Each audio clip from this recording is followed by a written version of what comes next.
Abhisheka is a colleague at Nature Conservation Foundation and works with the early bird team, creating resources for getting young people interested in birds. She's a person of diverse talents and skills. She's an artist, a performer, a nature illustrator, and is deeply passionate about nature and wild animals. She's worked for over 10 years in wildlife rehab and rescue. She's carried out ecological research work, including bird migration and bird ringing studies. She combines her training in ecology with visual and performance arts to convey stories and messages about nature conservation. She is here today to help us connect with plants through the medium of art. Now, welcome Abhisheka, over to you.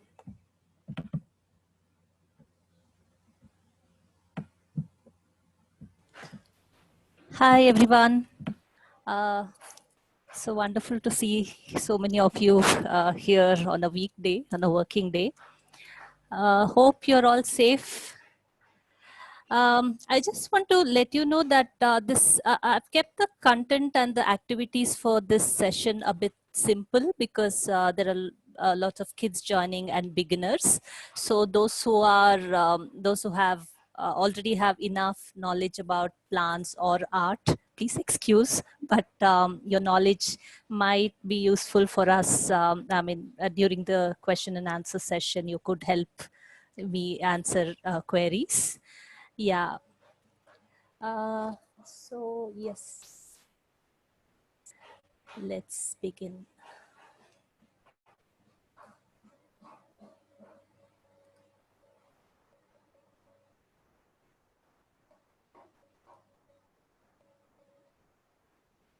Okay, so I think so during summer, one of the difference that we see between people who connect to trees and those who don't is that uh, constantly people are cribbing about the heat. But then those of us who love trees, for us, summer is a treat.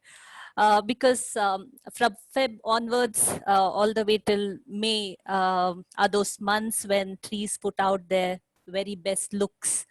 Um, I mean, we know that they're dressed in reds and yellows and whites and violets.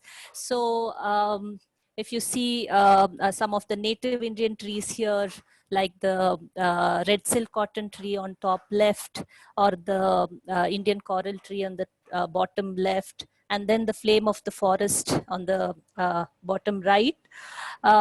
So these trees kind of paint the landscape red with their really bright blooms. And then of course there's the Cassia fistula, or the common name is Indian laburnum, which is also a very beautiful tree that blooms, is in flower right now, at least in the south. So it's not just the flowers that are a treat to our eyes, but also the new leaves. And whether it's the pink mixed green of the people tree, or the yellowish green of the pongam tree, or the tender leaves of mango. And how can one not feel a sense of wonder when you actually stand under these trees with these beautiful tender leaves? So, and the trees don't stop at that. They also delight us with fruits. So heavily loaded mangoes and jackfruits are a sight to see during summer. But during this lockdown period, it's a bit hard for us to, travel and go out and see trees in their best. But then I think reading all your messages, it's nice that you all have one or the other tree in front of your house, and you did mention the trees that are flowering. So just coming to me, what did I watch during the lockdown period? So it started off like I have a pongam tree next to my house, and then a gliricidia tree. And once they stopped flowering, then there was the neem and mango, which started flowering. Once they were done, I was lucky enough to have the Tabuya rosea, which was in its full bloom, completely covered with light pink flowers. And as if in competition, there was also the Tabubia aurea, which also put out its bright yellow flowers. And then right now, there is the Pride of India tree that is in flower. And also the Gulmohar has begun flowering. Along with that, there's Jacaranda and copperpod and Jacaranda too.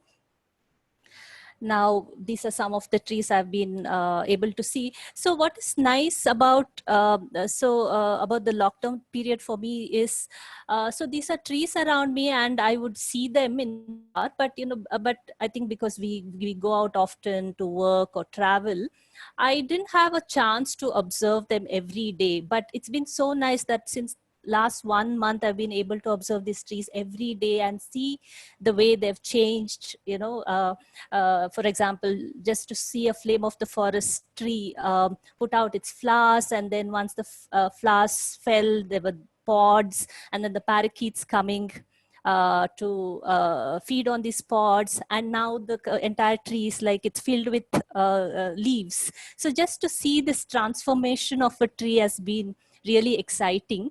So that way I think I would like to look at the lockdown period in a positive way. Okay, so now I hope you all have your pencil and paper with you, because we'll start off with an activity. Can you message if you all are ready with pencil and paper? Okay, then we'll start off with an activity, because I don't want to be talking continuously and bore you. So this is a pod of flame of the forest that I picked up right in front of the house. Now, what I want you to do is we'll do something called as a contour drawing. So contour drawing is where you kind of follow the contour of the subject. So it's kind of following the outline. This kind of sketch is also called a continuous line sketch, because you draw with one continuous line. That means when you begin drawing at one end, whether at the base or the tip of this pod, when you start drawing, you shouldn't lift your hand or you shouldn't break the line. You should draw continuously. So it's also called the continuous line sketch. Now, this is a fun exercise, but it will actually sharpen your observation skills. So what I want you to do is half close your eyes and stare at the photograph of this pod. So you kind of lose out on all the details, the inside details, but you kind of just focus on the outline of the pod for a few seconds. So you get a sense of how the pod is shaped. Okay, now start drawing. So the condition is, once you start drawing your line, you're not supposed to lift your hand. So you have to draw the entire pod without lifting your hand. And message once you're done with it. So don't lift your pencil until the sketch is done. And also don't, as you're drawing, don't think about what the subject is. Instead, focus on the shape, the curves and the bends that you see here. And your eyes and keep your eyes and pencil moving together at the same steady pace, slowly. Okay, I see that many of you are done. Okay, now we'll continue. Okay, I'll make it a little challenging for you now. So what you have to do is, again, you have to draw the same pod. It's the same condition that you cannot lift your hand while you're drawing.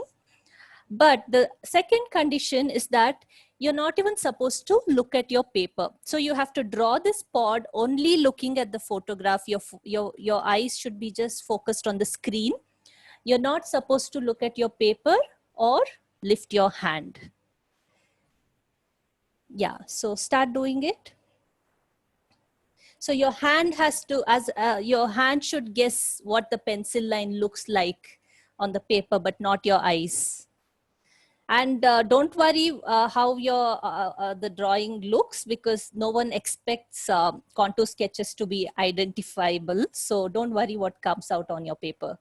Just record every detail of the line that you're seeing, and you might see some really funny sketches, but that's all right. Okay, somebody says it was terrible. Okay. Yeah, so the whole idea behind the activity is not to come up with a beautiful sketch, but then it's about coordinating your vision with your drawing hand. So because this is something that is fundamental to learning to draw proportionately correct, and this exercise kind of helps in that. Okay. Okay. So what you did now is called the blind contour, because you're not watching your page. Okay, now, plants are actually great subjects to study because they don't run away, unlike birds and mammals and insects. So you can just sit in front of your subject and sketch them. So in drawing, so basically a simple method of rendering any accurate proportion of any object or living being is to visually break the object down into simple shapes. So an object might look very complicated, but you start breaking the object into simple geometrical shapes, then it becomes less intimidating. So basically you need to understand these fundamental shapes of the various parts in their correct places. So for drawing plants, here are a few basic geometrical shapes that can be used.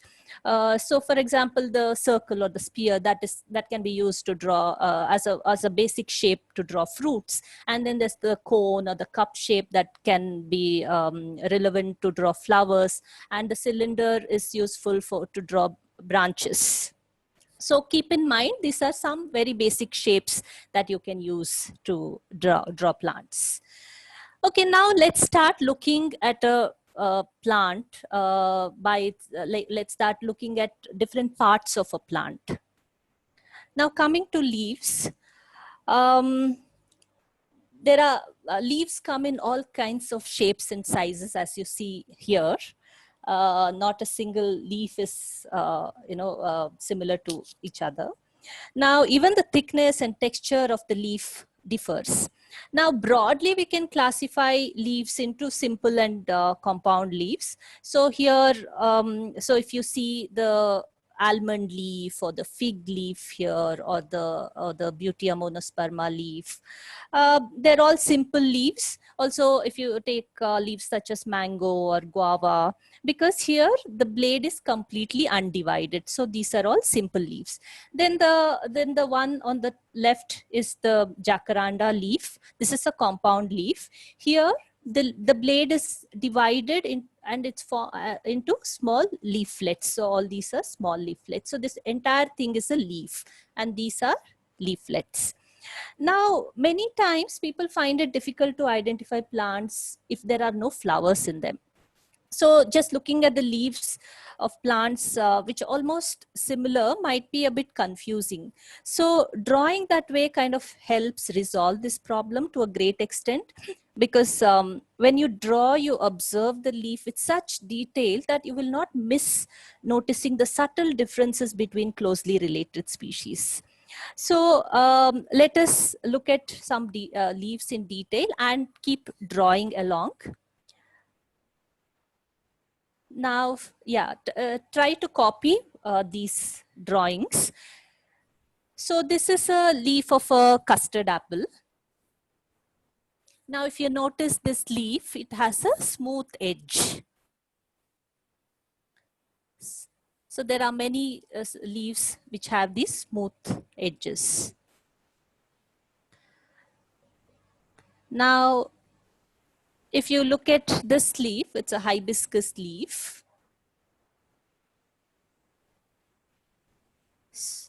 Or the other leaf is a Singapore cherry leaf. So they have these toothed edges, serrated edges. So you already see the difference, like, you know, there are leaves which have smooth edges and there are leaves which have toothed edges.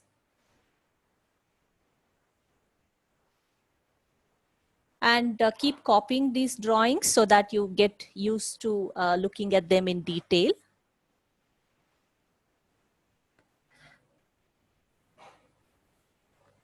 And then if you see the custard apple tree leaf, the first one, it's not just, so if you see there is the central vein, and then the both sides parts from the central vein are kind of equally divided. So we can say it's a symmetrical leaf. But then there are also leaves which are asymmetrical. So one example could be, this is a leaflet of a rain tree. So rain tree again has compound leaves, and this is just a small bit of the leaf. It's a leaflet. And if you see here from the central axis, the both sides, these two parts are not divided equally, and so it's asymmetrical.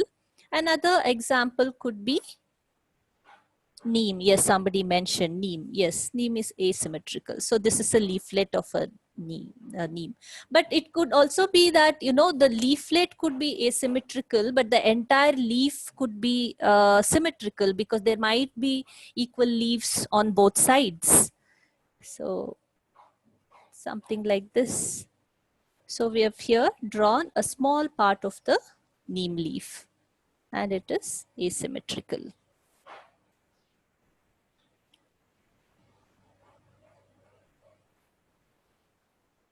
So what does symmetry mean? So symmetry is nothing but it's a balanced arrangement of lines and shapes on the opposite sides of an often imaginary central line. So you imagine a central line, and then both sides, whatever lines and shapes are on both sides of this imaginary central line, have to be balanced.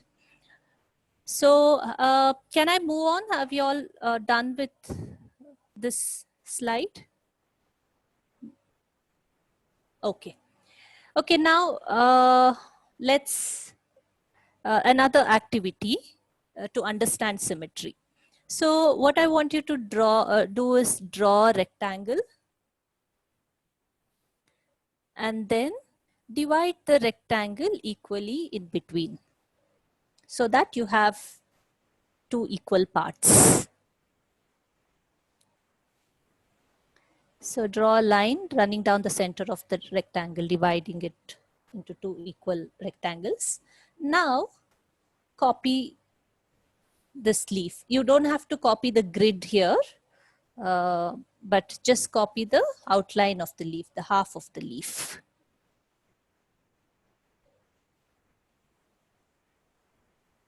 So draw the outline of this leaf and also copy the veins. Now what I want you to do is fill in the other part.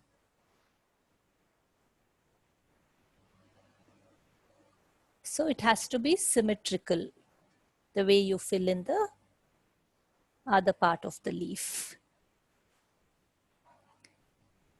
Sometimes while doing this activity, people have found it confusing.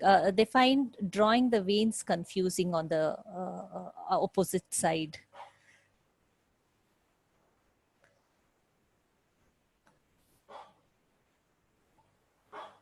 So one of your assignments after the session at home is to, you know, find leaves that are symmetrical and asymmetrical, and also try to look at the edges of the leaves around your house.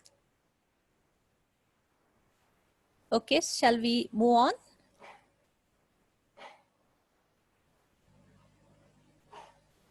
Okay, now next. Now, even the veins in a leaf are not similar, so they also differ. So just a few examples are here. If you see in this leaf, the veins are opposite to each other. Then there are leaves that have alternate veins. So if you notice here, so the veins are not opposite. So they're called alternate. Then there are also veins that run parallelly. So like especially with palm and grasses, the veins run parallel to the central axis. So they are all parallelly. So if you so leaves, I mean, there's so much diversity in leaves. So the more you look at them in detail and start drawing them, you notice that there are many differences, and so that way you'll be easily able to identify the difference between two plants or trees. So here's another example from a Bauhinia leaf.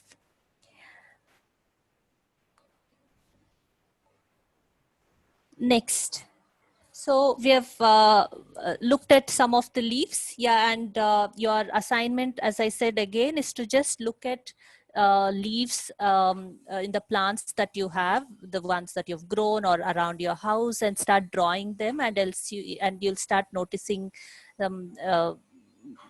many kinds of leaves. Okay, now coming to flowers.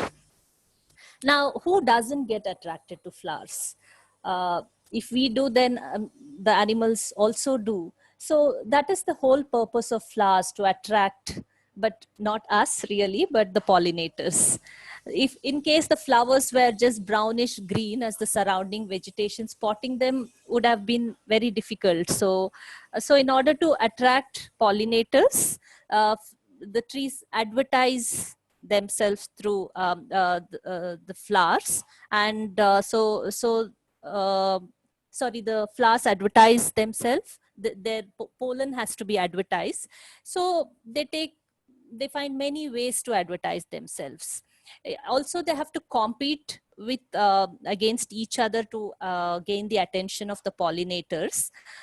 So they've evolved bright colors, patterns, elaborate shapes, then smells, and some flowers also produce nectar as an extra reward. Now, whether it is this delicate pinkish flower of this is of a tree called Melusa tomentosa, which is seen in the forest, and or the flame-like flower of a glory lily. And then there are also lots of flowers which are like in blues and violets, like this one, which is a Shankapushpa, and it grows on a creeper. Then there are also semi-parasitic plants like the Loranthus, which put out beautiful flowers. Then there are also tree species where there are flowers which where the male and female flowers look alike, but then there are also species which have differently looking male and female flowers. So sometimes these male and female flowers are on the same tree, and many times they can be on different trees, like this example. It is called the Indian coffee plum, again, which is an evergreen tree. So the ones on the left are male flowers and the ones on the right are female flowers. And then, so there are also flowers that imitate insects to attract them, like in the case of orchids. So here, and then there are also trees which have evolved in such a way that they don't even show off their flowers, but then they keep them covered, like the fig trees. And but at the same time, if we think that all flowers are beautiful and attractive, uh, or huge, not really. Some like the neem and mango are tiny and they're in small clusters, and so we, at least humans, tend to not notice them, but the insects do.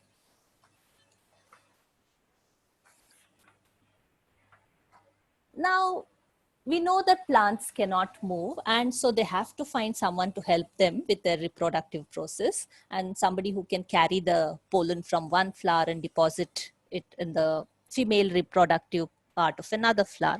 So many plants use wind to pollinate, and then somewhere they hope that a tiny proportion of the pollen would by chance land on some female flower.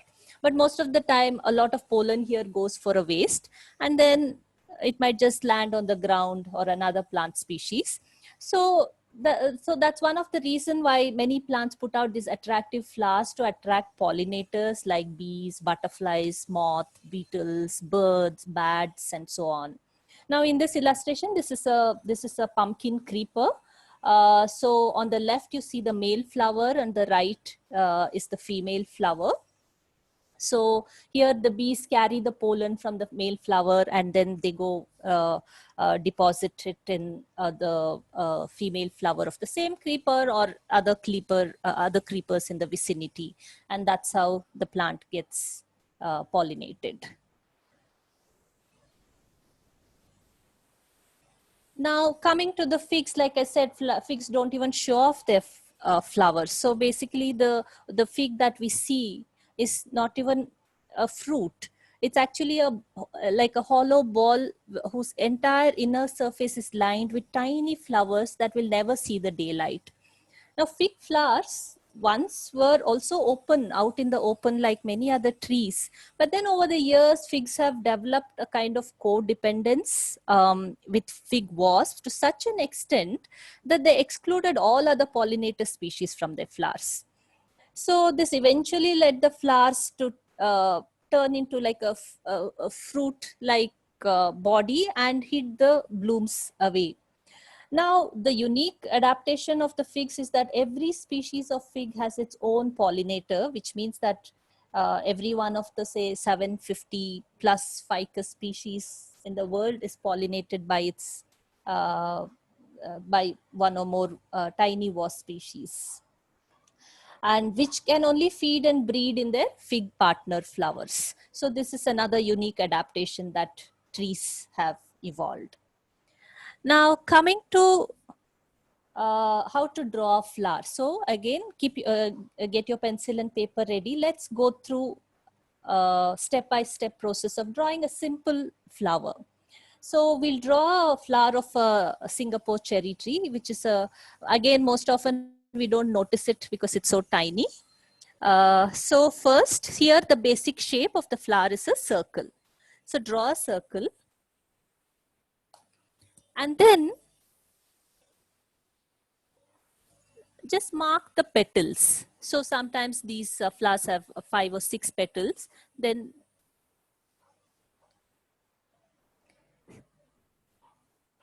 mark the petal, and then you can again mark kind of how the petals are shaped, like it's more like a triangular form. So you can draw that.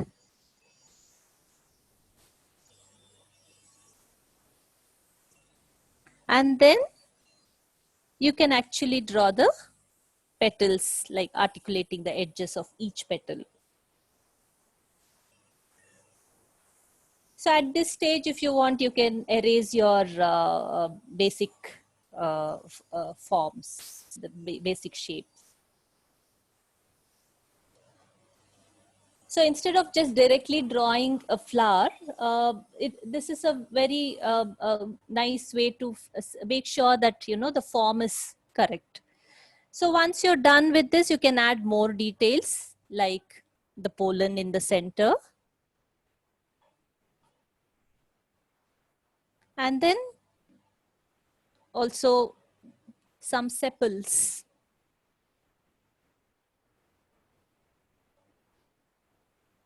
Now the flower that we've drawn has a very flat angle, like we're looking at the flower very in a like almost like a 2D view. But when you're looking at plants, they might have a different angle to it. So how do you go about drawing such flowers? Have you all done with this? Can I move to the next one? Okay. Okay, now the next one is the basic shape that we'll take is a cone. So draw a cone and then draw another small cone inside that. So basically the small cone inside will contain the reproductive parts of the flower. Now once this is done, add petals to the outside cone shape. And then the pollen, the stigma, and all that in the reproductive parts into the center of the cone.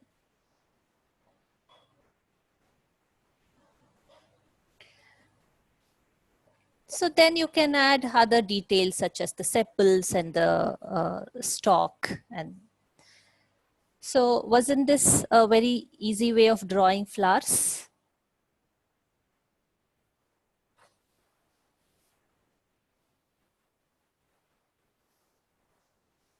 Yeah, okay.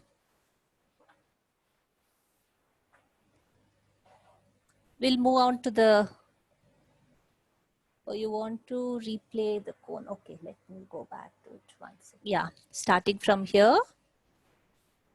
And then a smaller cone. And then also you can have like a central axis here. And then the petals. And fill in the inside details. And then add the sepals and stalk, whatever other parts of the flowers. Okay, so this is the Singapore cherry. So next time you find a Singapore cherry tree, just observe how beautiful these small little flowers are. Okay, now, so for any species of flowering plant to reproduce, so the male pollen must fuse with the female ovules. Now the fertilized ovules will then turn into seeds. Now these are the plant embryos, which will develop inside the mother flowers until they are ready to disperse and take their chances in the wild. Now to disperse themselves far, again plants have evolved, different shapes and sizes, depending on who carries these seeds. Now, for example, this is a Cassia fistula pod. So inside this pod are like tiny papery-like seeds. And then there are seeds like this Indian almond, badam, which has a coating which has to be eaten by some mammal to disperse. It can't just fly away in the wind. But then there are, like if you take our own cardamom that we use at home, so these grow very close to the ground. So, and they have like this pulpy, before they're dried, very pulpy body, which covers the seeds, and maybe all the ground dwelling mammals might be eating these, or rodents might be eating these and dispersing the seeds.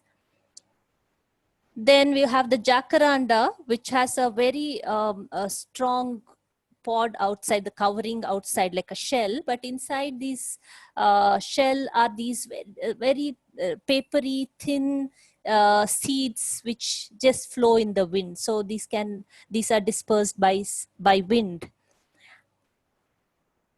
And then you also have these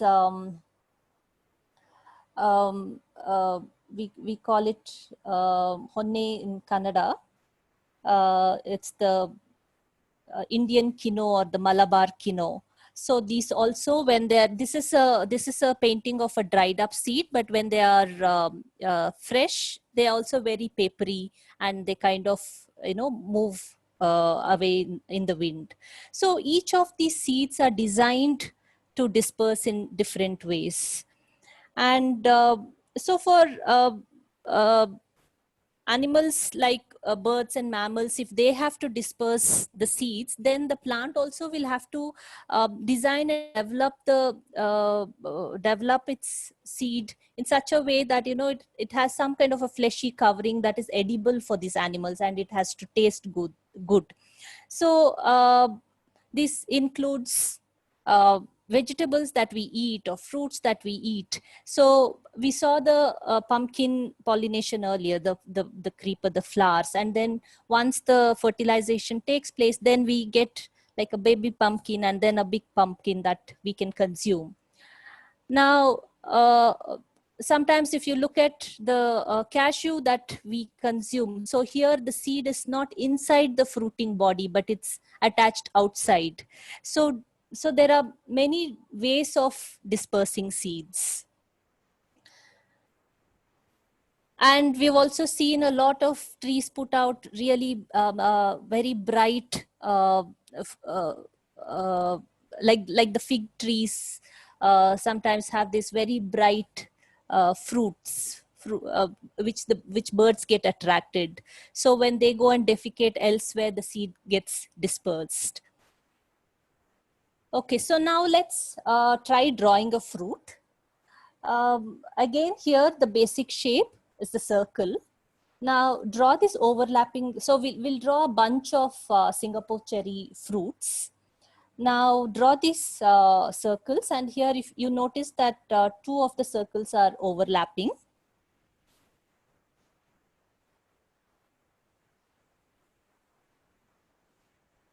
And now notice, so one of the main mistakes that is made when drawing any overlapping leaves or fruits or branches is that we kind of tend to leave out the detail that is hidden from our view. But then just because we don't see certain lines doesn't mean that they don't exist in nature. So it's important that when you draw the basic shape, you have to show these overlapping lines and don't simply stop at where the next layer begins. So once you've done with this, you can also draw the overlapping stalks to show where they're attached to. And then you can, so draw the first, the fruit that is in front first.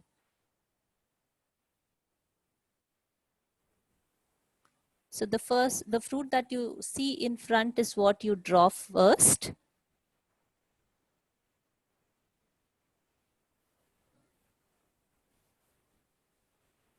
And then you can draw the remaining fruits and erase the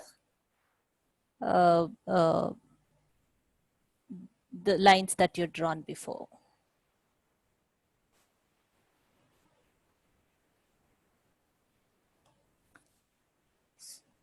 Wasn't that easy?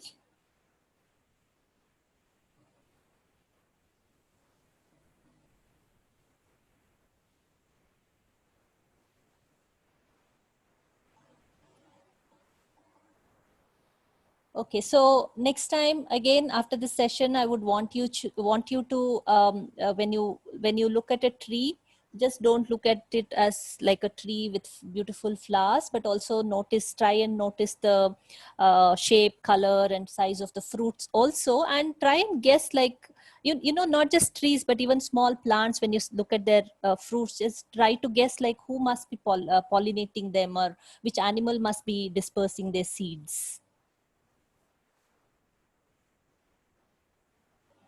Okay, coming to the next one is the bark. Now, bark is another important part to look at to identify a tree, and they also come in extremely interesting patterns. Barks which are smooth, which peel longitudinally. Then there are barks that have grooves. There are those have splits. So there are many kinds of barks if you notice. So this is an example of a bark. This is a tree called Chloroxylon switania, which is also called the East Indian satin wood or Ceylon satin wood. What is nice about this tree is that it has a special adaptation where it is fireproof. So the corky bark is adapted to take and withstand fire, and it kind of protects the soft tissue that is underneath. Then there is this other bark which is also interesting. So this is from the sandpaper saucerberry tree. It's called so because the leaves are very rough, which you feel like, you know, holding a sandpaper. So and this bark is so beautiful and smooth, and it comes in different hues of green and brown. Like, you know, during seasons it changes. Like during monsoon, I mean, the bark turns really bright green, and then during summer it changes its color. So it's a very beautiful tree to watch. Now, what you can do is, if you have trees that you can access, if not now after the lockdown, you can actually go study the bark. You can do like a bark rubbing activity where just take a paper and keep it on the bark and use a crayon or charcoal, whatever, or even your pencil, and rub in one direction on the bark. So don't keep rubbing on all direction, but it has to be in one direction. And you can take a leaf imprint for different trees. And you will notice such beautiful patterns when you study these.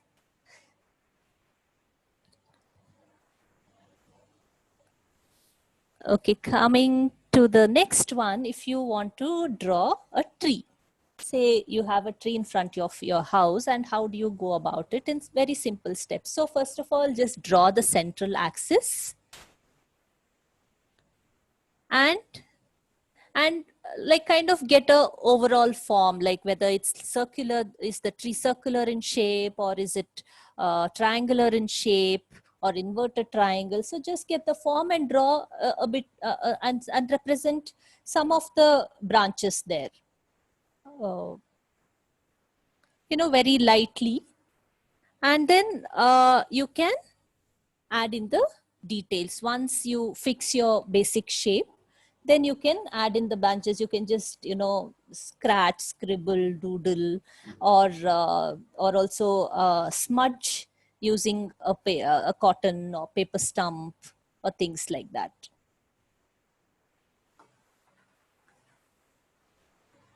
Okay, so I would also encourage you to look at plants in your own backyard, because sometimes what we consider weeds may not be weeds, but they might be edible plants. So try to look at those plants too, not just the big trees, and try to sketch them, because some of these plants that are considered weeds and removed also are all edible plants, and they're beautiful to observe and sketch. And of course, if you don't have access to plants, you'll always have greens that you eat at home. So you can start observing them and sketching them too. And you don't really have to be doing realistic sketches, but there are other ways of also connecting to plants. You can come up with your own way of representing a plant or a tree.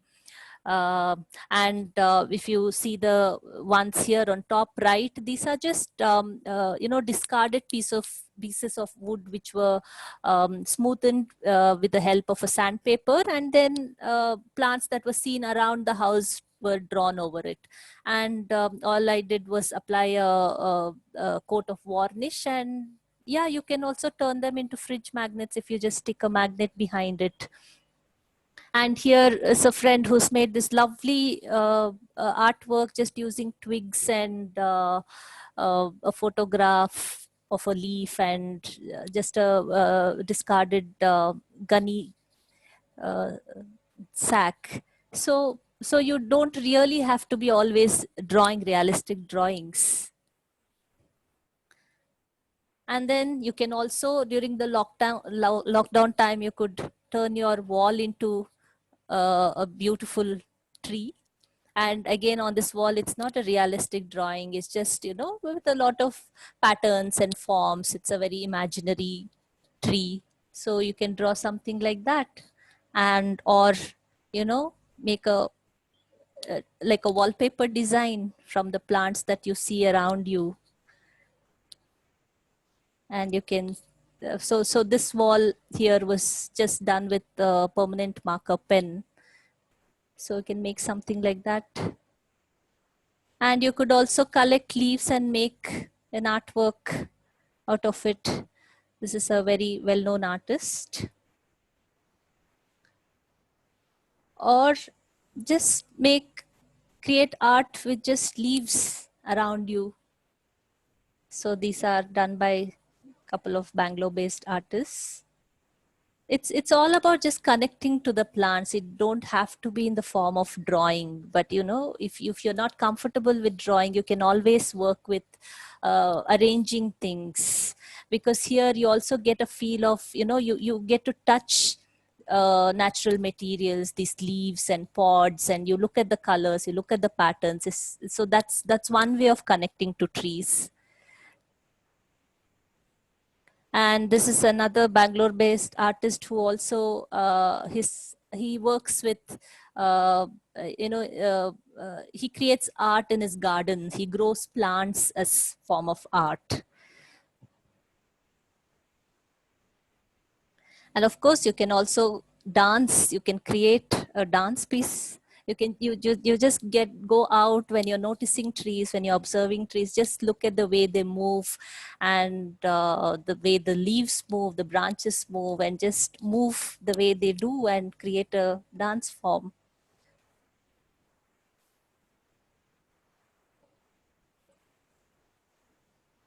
And you could always write a tree poetry. So I think we have some time left. So I think we'll quickly do a poetry activity. Just think of a tree that you really love and write down the name of that tree.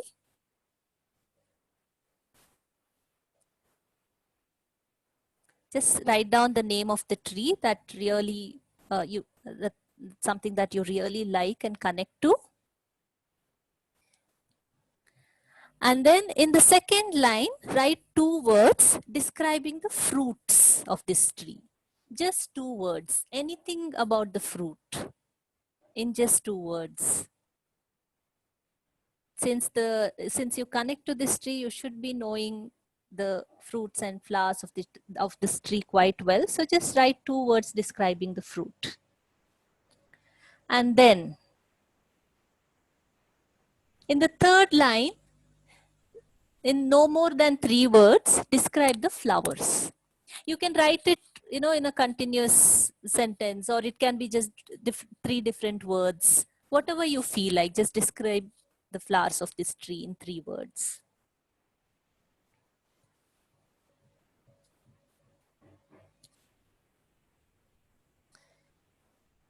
Okay, and in the fourth line, write 4 words describing how you feel about this tree. Since you like this tree, I'm sure you have a deep connect to it. So just try and describe how you feel about it, but not more than 4 words.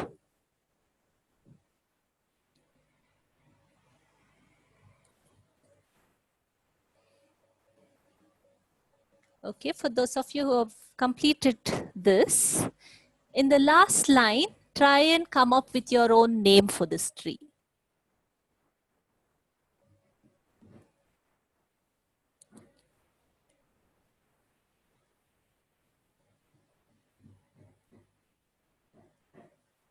Those of you who have completed, it would be good if you can share your poetry on the chat box.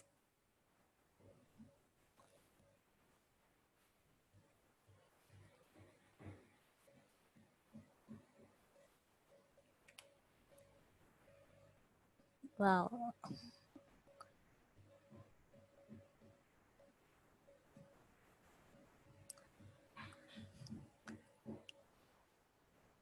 Okay. Okay, so so I have another assignment for you. Since you drew the leaves of Singapore cherry tree and also the flowers and fruits, now you drew them separately. What I want you to do is use those sketches and make a composition. A composition is where you arrange these fruits and leaves plus flowers in such a way that they come together, they combine them and create a composition. And also please share your sketches and your poetry to the Season Watch team. So Season Watch is on Facebook and Twitter and Instagram. Do share it with them so that we can take a look at it.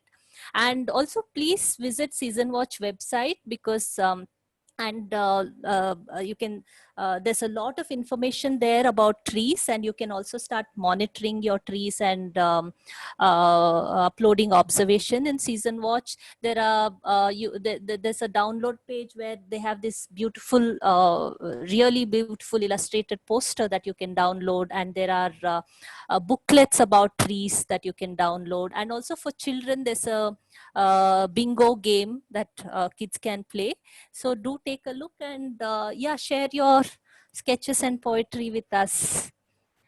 Okay, so that's it from my end. If there are any questions, I think we have about 5 minutes left.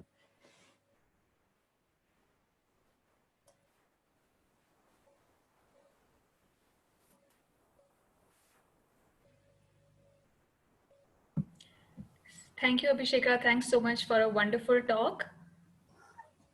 Lots of comments coming in. If any of you have any questions for Abhisheka, you can ask her. So there is one question, Abhi, from Ruta in the chat box. Can you see?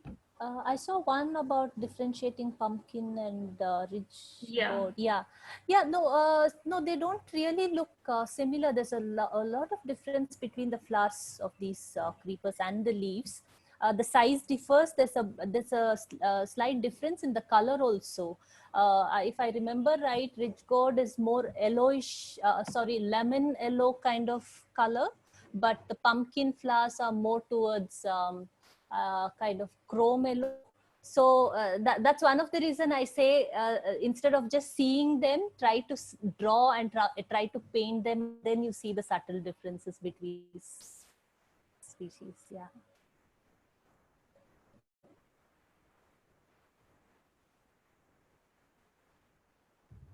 There was also a request to repeat how to draw the bark and the tree diagrams. So for those who missed it, this video will be archived on our YouTube channel, and you can always go back and watch this again later.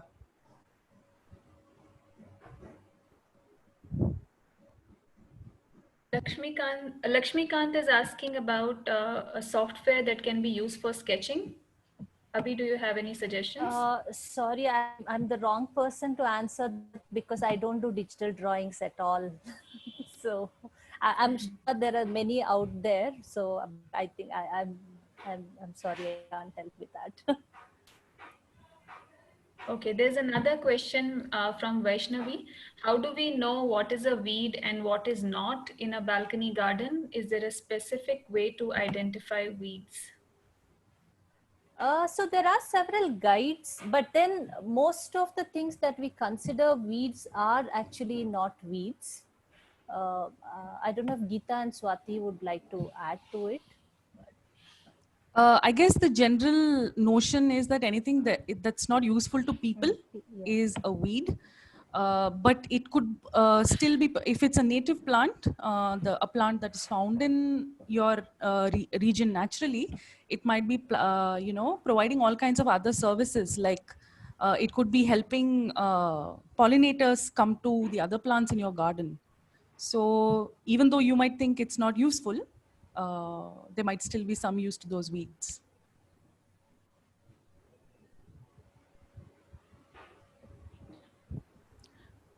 Prashant is asking, is there any book that you would like to suggest? It's about nature. So I think Geeta, you'll have to answer because there's so many books out there. Actually, Prashant, you missed a webinar, talk. Yeah, which was on books on plants. So you can again go back into our archives and see that. Yeah, the previous Jagan's talk has all the list of books that you can refer about nature. So